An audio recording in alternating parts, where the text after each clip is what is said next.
Bonjour à tous et bienvenue sur un nouvel épisode de Nous Entrepreneurs. Aujourd'hui, je reçois Guillaume Berthollet, qui est le fondateur et dirigeant d'Invox. Bonjour Guillaume. Bonjour Benjamin, salut. Salut et bienvenue sur Nous Entrepreneurs. Alors, question d'introduction, est-ce que tu peux te présenter et notamment présenter ton parcours qui précède la création d'Invox, s'il te plaît? Ouais, bien sûr. Donc moi je suis Guillaume Berthollet, je suis entrepreneur depuis pas mal de temps. J'ai commencé à créer pendant mes études. Je vais pas toutes les faire, mais j'ai monté des choses dans les cours particuliers, dans l'événementiel photo, dans la communication par la bande dessinée. Et puis un peu plus récemment, après un passage en tant que directeur d'incubateur, j'ai monté l'incubateur à la fin des années 2000 et quelques à HEC Paris. J'ai monté une boîte qui était pour le coup un peu plus comme une start-up. Toutes mes boîtes d'avant, c'était des boîtes de services. Là, je m'étais mis à jouer au jeu des startups avec Wheel of SaaS, qui a été un bon crash il y a quelques années, mais qui a eu une vertu qui est de faire naître l'agence que je dirige aujourd'hui, Invox, qui fait du content marketing et des choses autour du marketing B2B, et qui a un rebond finalement d'un bon échec de startup il y a quelques années. Donc voilà, principalement entrepreneur, en tout cas dans le parcours. Ok, top. Alors, j'aime bien revenir sur l'origine, parce que ça paraît souvent évident, naturel, etc., parce que c'est notre réalité. Mais toi, donc apparemment, tu as très vite lancé des boîtes, etc. Qu'est-ce qui t'a amené à faire ça? Comment tu décrirais? Tu as toujours voulu faire ça étant petit, t'y pensais en 13 ans ou en 13 ans pas? Qu'est-ce qui t'a amené à être entrepreneur? Euh, Ouais, vraiment, je pense que ça a été un peu par hasard. J'ai pas une famille d'entrepreneurs. J'avais pas autour de moi des modèles de patrons de boîte, de gens qui avaient lancé des choses. Par contre, j'étais assez curieux. J'avais sans doute un petit souci avec l'autorité à l'école. Et en fait, j'ai très vite commencé à bidouiller sur ordinateur. J'ai commencé à créer des blogs très tôt. J'ai lancé un blog sur l'AS Saint-Étienne à l'époque. Donc je sais que pour les Lyonnais qui nous écoutent, parfois c'est une histoire un peu douloureuse, mais en fait je suis tombé dans le web à ce moment-là, et c'est ça qui m'a fait rencontrer des gens qui, par accident, en discutant avec un camarade de promo pendant mes études, qui lui donnait beaucoup de cours particuliers, on s'est dit bah tiens, si on lançait un petit business pour structurer ça, et en fait je me suis rendu compte en le faisant. Que c'était sans doute le meilleur véhicule pour faire des choses et pour pouvoir financer des choses à une échelle un peu plus grande. Donc j'ai jamais vraiment réfléchi, je me suis jamais projeté vers ça. J'avais pas des posters d'entrepreneurs dans ma chambre quand j'étais. Donc voilà, je l'ai fait parce que rencontre, projet, et puis en faisant les choses, je pense voilà, j'étais un peu artisan dans l'âme. J'aimais bien me lever le matin, faire un truc, et puis à la fin de la journée avoir avancé. Et je pense que c'est ça qui m'a suivi depuis. Ok, top. Et donc, on reviendra sur tout ton parcours et tes apprentissages, mais est-ce que tu peux nous parler de la personne morale Invox, s'il te plaît? Qu'est-ce que vous Ouais, alors. proposez et à qui? La personne morale Invox, c'est une boîte qui a démarré donc en 2013. Par rebond, en vrai, au tout départ, c'était pas un projet de boîte, ça se faisait pas encore beaucoup à l'époque, mais en fait, je me suis mis un peu à mon compte, un peu freelance. Donc 2013, ma boîte d'avant crash, je me fous sur la gueule avec mon associé de l'époque, qui était aussi mon témoin de mariage. Donc on se sépare avec un peu perte et fracas, je détricote ce qu'on est en train de créer. Et il y a un truc moi qui m'a quand même beaucoup accompagné depuis que je suis étudiant, c'est le fait d'écrire et de créer des sites. Et partout où je suis passé, et tous les entrepreneurs que j'ai pu aussi à un moment conseiller ou accompagner, je leur faisais créer des blogs. C'était un peu mon dada. Moi, j'ai dû créer une dizaine de blogs, j'ai toujours créé du contenu. Donc, je maîtrisais bien ça. Et en fait, dans ma boîte d'avant, je me suis rendu compte qu'autour de nous, on avait pas mal de gens qui étaient prêts à payer pour avoir des articles de blog, une newsletter, de temps en temps un livre blanc. Et un peu échaudé quand même par l'expérience d'association, je me suis dit, bah tiens, c'est un truc que je sais faire tout seul. Je sais créer le WordPress, je sais écrire les articles, je sais faire un peu de design, je sais faire connaître les contenus, je sais faire un peu de reporting derrière. Donc en fait, c'était assez solo comme expérience. Et c'est comme ça que ça a démarré avec quelques premiers clients. Et puis très vite, je me suis repris au jeu. Et voilà, de une personne il y a un peu plus de 10 ans, maintenant on est presque une quarantaine, et organisé avec voilà, une entreprise qui se développe petit à petit. J'ai plus l'habitude de planter des boîtes que de les réussir, donc je découvre un peu ce sentiment-là après quelques années. Voilà, t'as passé les 10 ans, c'est top. Ouais. Euh, et donc, vous proposez tu disais du contenu, des blogs, des livrements, c'est ça, c'est ce que tu as commencé à faire, c'est ce que vous faites encore aujourd'hui. Quel est votre cible, votre client idéal, à la limite, à qui vous savez que vous pouvez apporter le plus de valeur?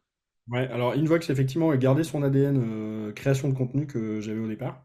Et je pense que c'est un de nos gros savoir-faire dans des métiers pas forcément faciles à expliquer parce qu'on bosse beaucoup avec les industriels, avec les éditeurs de logiciels, puis globalement avec toutes les boîtes de services B2B, type boîte de conseil ou boîte transport, logistique, restauration collective, nettoyage industriel. Donc des métiers a priori pas tous très sexy. Mhm. Et notre métier, c'est de les rendre sexy, de montrer l'expertise de ces boîtes-là. Donc ça reste le cœur de ce qu'on fait. Et puis rapidement quand même, on s'est rendu compte que notre métier, c'était pas juste de raconter des histoires. Nos clients, ils viennent chercher chez nous des retombées business, hein. Ils veulent en gros trouver plus de clients ou que ça facilite leur business. Donc derrière, on a rajouté aussi d'autres métiers. Aujourd'hui, sur la quarantaine, le contenu, c'est la moitié. L'autre moitié, c'est des gens qui vont déployer des choses sur les réseaux sociaux. On est très tourné sur LinkedIn. On va accompagner des commerciaux, des dirigeants dans leur présence LinkedIn.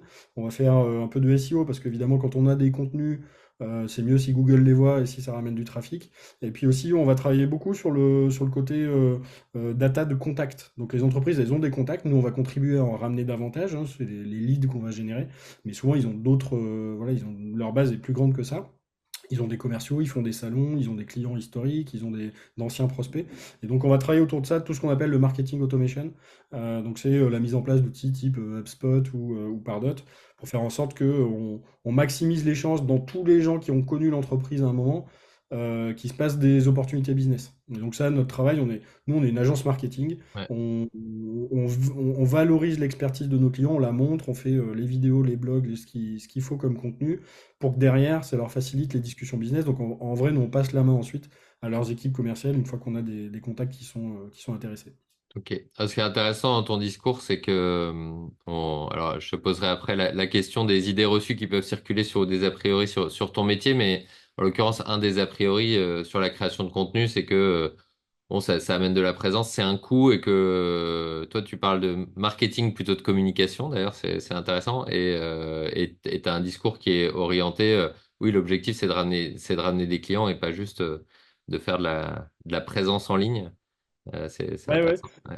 Ouais. Ouais, tu parlais tout à l'heure de nos interlocuteurs. Nous, c'est quasiment tous soit des directions marketing, soit des directions commerciales. On est plutôt dans des boîtes, des belles PME dans lesquelles il y a déjà une structuration du marketing. On a des interlocuteurs marketing.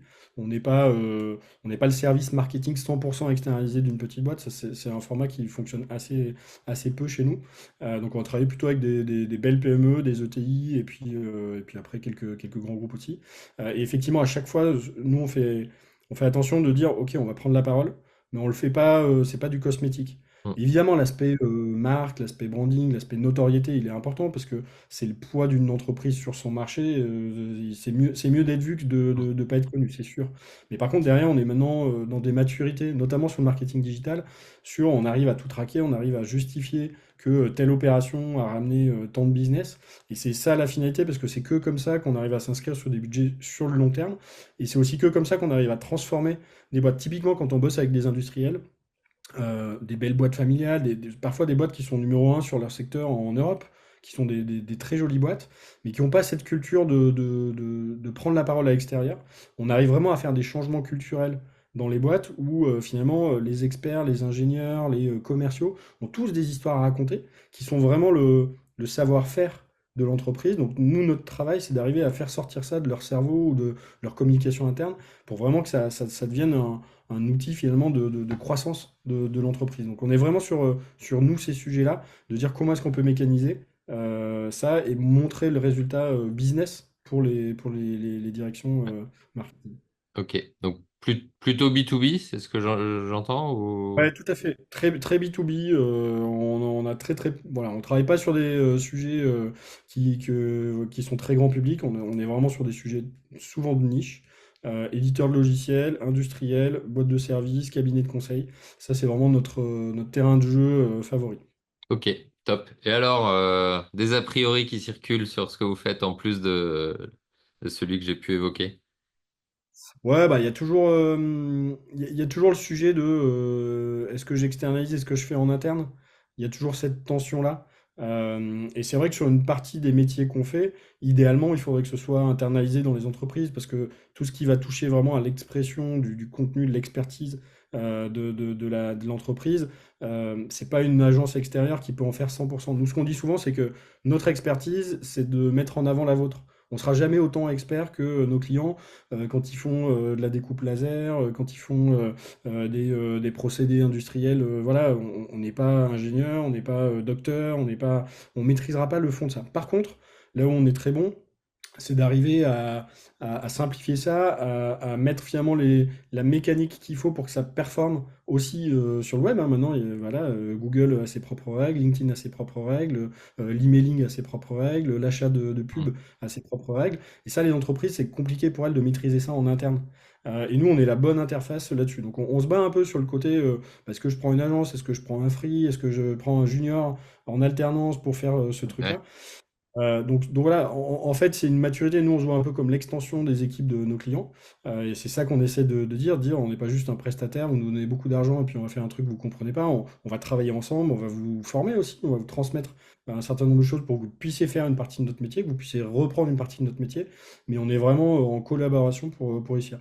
Peut-être le deuxième sujet aussi, je pense qu'on voit beaucoup aujourd'hui, c'est c'est la réticence des dirigeants à prendre la parole eux-mêmes, à ok. incarner et à laisser les gens dans leur entreprise incarner les choses. Nous, on se bat beaucoup pour amener nos clients à dire, c'est pas la marque qui parle, c'est les gens à l'intérieur de l'entreprise qui doivent parler parce que c'est à ce niveau-là qu'aujourd'hui ça fonctionne et c'est, voilà, vos clients, c'est des gens, en fait, vous vendez pas à des entreprises, vous vendez à des gens Ouais, qui vont acheter pour le compte de leur entreprise. Et donc, on a un gros travail là-dessus sur ça. Et puis je pense que le dernier a priori, il n'est pas tellement auprès des clients, il est plus auprès aujourd'hui des jeunes générations qui ne voient pas forcément le travail en agence. Ça a un peu disparu. Il y a tellement aujourd'hui pas de pub, mais de visibilité du format freelance. ouais. De se dire, bah voilà, je sors de mes études, je me mets direct à mon compte, je suis libre, je fais ce que je veux, j'ai pas de patron, je gagne beaucoup plus en direct. Je travaille Qu'en fait, en Thaïlande et en Malaisie. ouais, ou d'ailleurs, ouais, en bossant quand je veux, d'où je veux, sans aucune contrainte. Qu'aujourd'hui, en fait, je pense qu'on a un peu une désaffection vers les métiers du marketing et de la com en agence. Et je trouve que c'est un peu dommage parce que c'est aussi des endroits où on apprend beaucoup, on est confronté à plein de choses, on a les moyens aussi de se spécialiser. Mm. Et je pense aussi qu'il y a un côté collectif. On voit arriver aussi à l'agence des gens qui ont fait 5-10 ans de freelance et qui sont fatigués, en fait, Ouais. de la solitude, du côté up and down aussi de la facturation. Donc c'est compliqué. Et je trouve qu'il y a, voilà, on est dans un truc un peu intermédiaire aujourd'hui où il y a un peu une croyance, ouais, l'agence, ouais, autant se mettre à son compte. Et je Mm. pense qu'on reviendra un peu de ça, mais c'est un peu dommage à court terme, je trouve, sur ça. Donc c'est aussi quelque chose qu'on essaie de véhiculer. On intervient beaucoup dans les écoles pour montrer ce que c'est la réalité et que c'est des beaux parcours aussi. Ok, top. Et alors, tu parlais de cette tendance-là, à la limite, côté collaborateur, etc. Il y a sûrement d'autres tendances qui vous touchent, notamment peut-être bah, l'intelligence artificielle, j'imagine.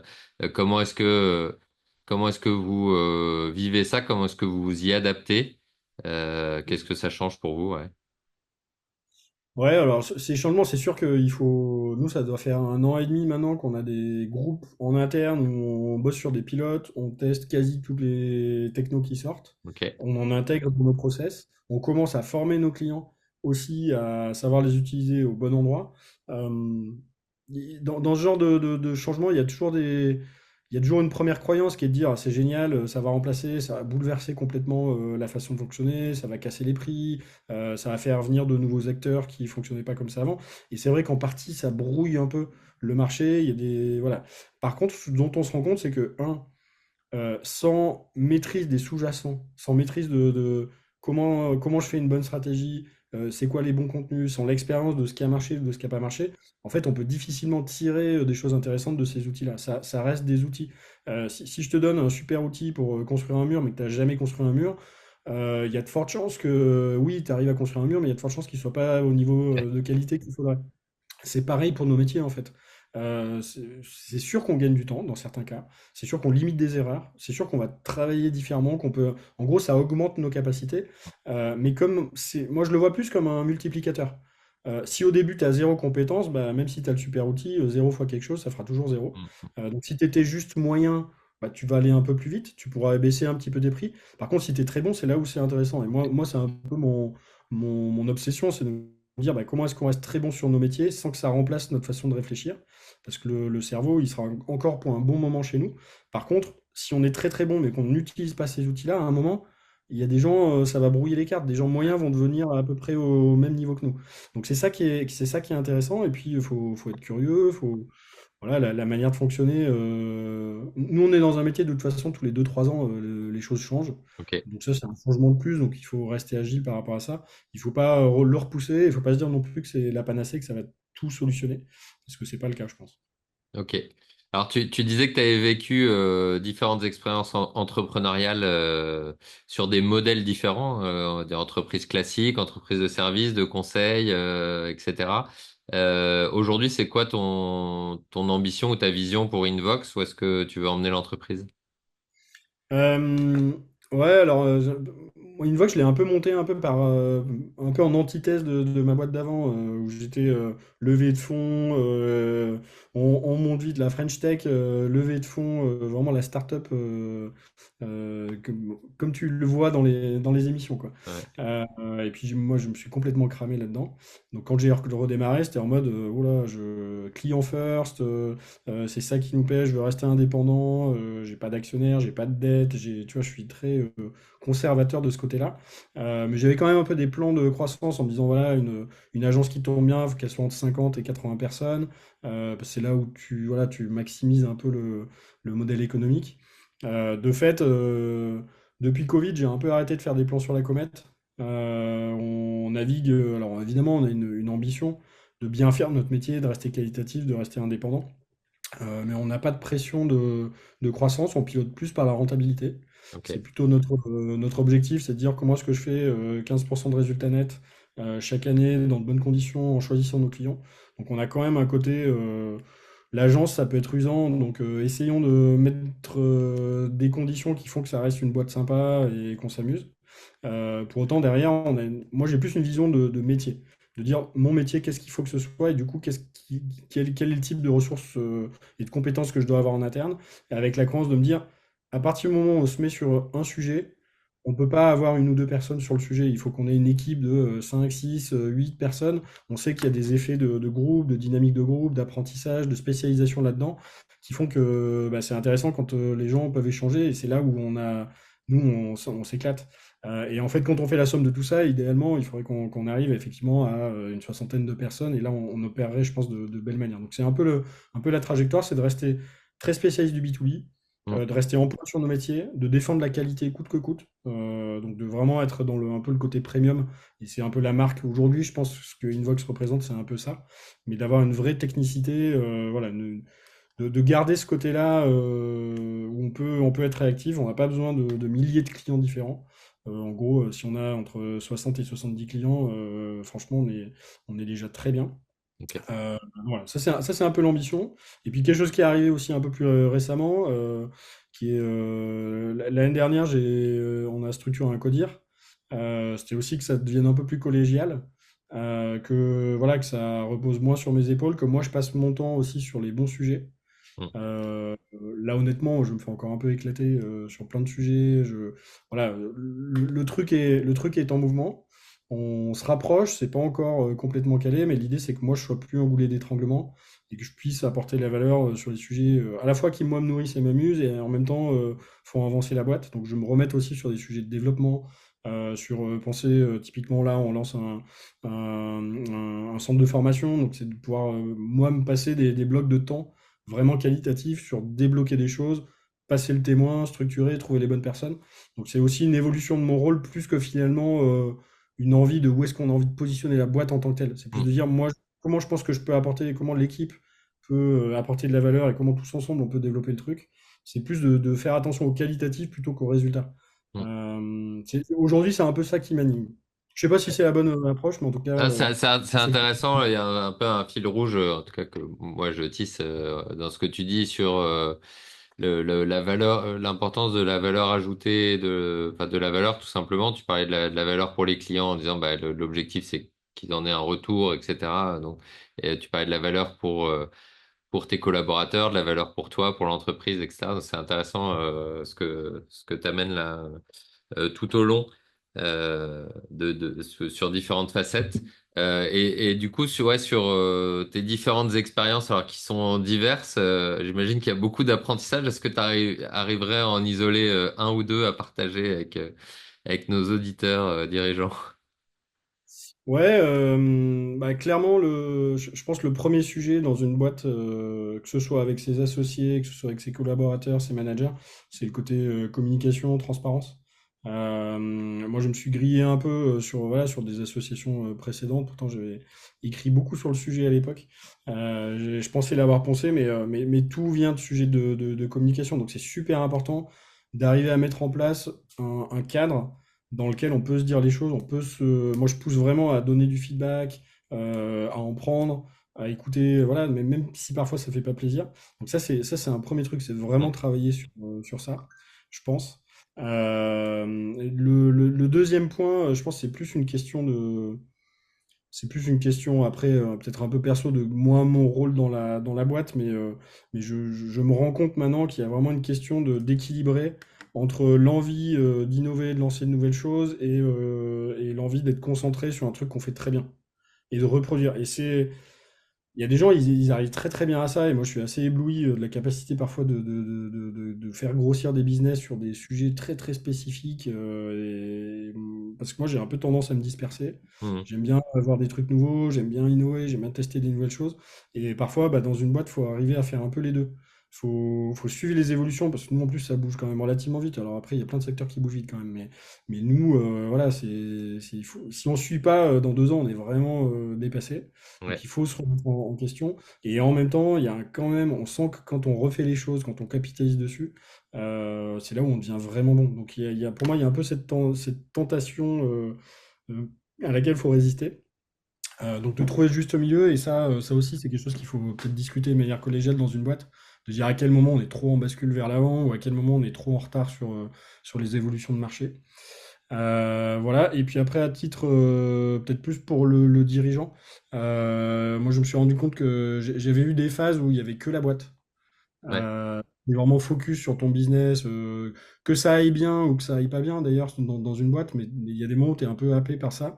Et moi je trouve que c'est super important d'avoir de l'équilibre là-dessus, donc que ce soit le sport, la bouffe, la famille, ce genre de choses. Je pense que c'est important aussi à un moment de savoir regarder son planning et de se mettre des blocs Ouais. pour soi ou pour ses proches, qui ne soient pas liés à la boîte, parce que honnêtement, la boîte, souvent, ça peut attendre, quoi.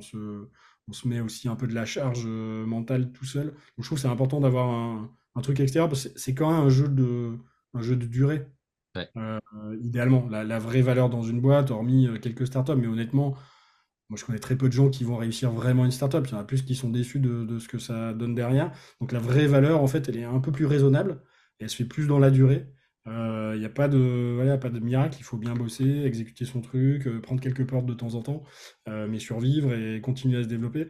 Et à un moment, il y a quand même plein de trucs qui se débloquent parce que tu es dans le business, tu as le réseau qui commence à te repérer, ta marque est là, toi tu as les bons réflexes, tu as essuyé des plâtres, tu as déjà fait les conneries de recrutement, tu as déjà fait des conneries de ne pas faire partir quelqu'un quand il fallait, de vouloir accélérer trop vite. Et ça, en fait, c'est ça où ça devient intéressant dans une boîte. Donc je trouve qu'il Mm. faut être aussi un peu patient, sans doute, là-dedans. Ouais, donc travailler ces différentes sphères de vie, on parle de ça en général, perso, couple, social, etc. Laisser de la place à l'important non urgent qui peut toujours attendre, mais à force d'attendre, au bout d'un moment, ça nous pète à la gueule. Ok. Et moi, je dis souvent aussi aux clients que j'accompagne, aux dirigeants que j'accompagne, je les amène à réfléchir la dernière fois qu'ils ont eu des idées. Vraiment structurantes pour leur boîte et en général c'était Non? pas dans les murs de la boîte mais c'était plutôt Ouais, sur c'est un ça. transat ou dans un cadre extérieur. On arrive à la fin de ce format. Est-ce que tu t'aurais aimer qu'on te dise quelque chose, ou si tu te rencontrais avant d'avoir lancé ta première boîte, qu'est-ce que tu te donnerais comme conseil, ou qu'est-ce que tu t'apporterais au plus jeune toi? Euh, Bah, je me dirais qu'il faut garder l'envie. Je sais pas si je me donnerais des conseils parce que je pense de me donner des conseils, ça m'amènerait sans doute à pas refaire les mêmes choses. Et j'ai planté plein de trucs. Sur le moment, c'était assez douloureux, sans doute. Il y a des trucs que j'ai moins bien vécu que d'autres, c'est sûr. Mais en vrai, j'aimerais pas changer grand-chose dans le métier que je fais aujourd'hui. Je suis assez, je crois pas au karma ou ce genre de choses. Tu vois, c'est pas une question spirituelle, mais je pense qu'on est la somme un peu de ses expériences et qu'on peut pas tout réussir du premier coup. Et que l'entrepreneuriat, c'est une bonne école. Voilà, c'est monter une boîte, quelle que soit la grandeur de la boîte, le sujet, je trouve que c'est une bonne école, quoi qu'il en soit, et on n'est jamais que sur Terre pour aller 100 ans. Donc autant passer du temps à apprendre des trucs et découvrir et faire des rencontres, et je trouve que c'est un des meilleurs moyens. Il y a sans doute plein d'autres moyens, mais en tout cas, moi, c'est celui que je connais le mieux. Donc ouais, je changerai pas grand-chose, juste continuer, essayer, et puis à un moment, ça marche. Ok, bah, top. Merci beaucoup, Guillaume, Guillaume, pardon, pour ton partage. Où est-ce qu'on te contacte, toi ou Invox? Alors moi, je suis très très souvent sur LinkedIn, hein, donc vous pouvez vite me trouver sur LinkedIn. C'est une très bonne porte d'entrée. Sinon, invox.fr, vous aurez tous les contacts. Ça arrive à un moment, ça arrive chez moi. Voilà, donc n'hésitez pas. Très bien. Bon, on mettra tout ça en description de l'épisode. Merci encore pour ton partage et puis à très bientôt sur un nouvel épisode de Nous Entrepreneurs. Ciao. Benjamin, salut.